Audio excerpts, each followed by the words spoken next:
આજે વહેલી સવારથી મુંબઈના વિવિધ વિસ્તારોમાં વરસાદ વરસી રહ્યો છે। અનેક વિસ્તારોમાં પાણી પણ ભરાઈ ગયા છે।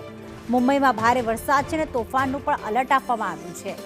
ગાજવીજ અને તોફાન સાથે વરસાદની આગાહી કરવામાં આવી છે, કારણ કે જ્યારે વધુ વરસાદ થતો હોય છે અને એવામાં મુંબઈ એ દરિયા કિનારાનો વિસ્તાર હોવાથી દરિયામાં ઊંચા મોજા પણ ઉછળતા હોય છે, ત્યારે મુંબઈમાં તોફાન સાથે વરસાદની આગાહી કરવામાં આવી છે। આમ જોવા જઈએ તો મુંબઈમાં જુલાઈ માસમાં સાવ ઓછો વરસાદ થયો છે, પણ 23 જુલાઈથી મુંબઈમાં ભારે વરસાદની આગાહી કરવામાં આવી છે।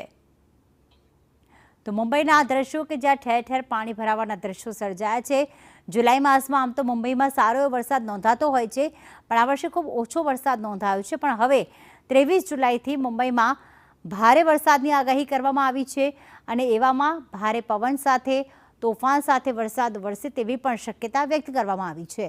તો આ સવારથી પણ મુંબઈમાં ભારે વરસાદની શરૂઆત થઈ। નીચાણવાળા વિસ્તારોમાં ઠેર ઠેર પાણી ભરાયેલા પણ સામે આવ્યા હતા। લોકો આજ પાણીમાંથી પસાર થવા મજબૂર બન્યા છે।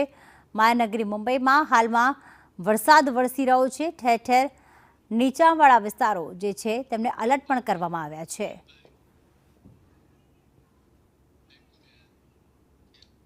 તો હિમાચલ પ્રદેશ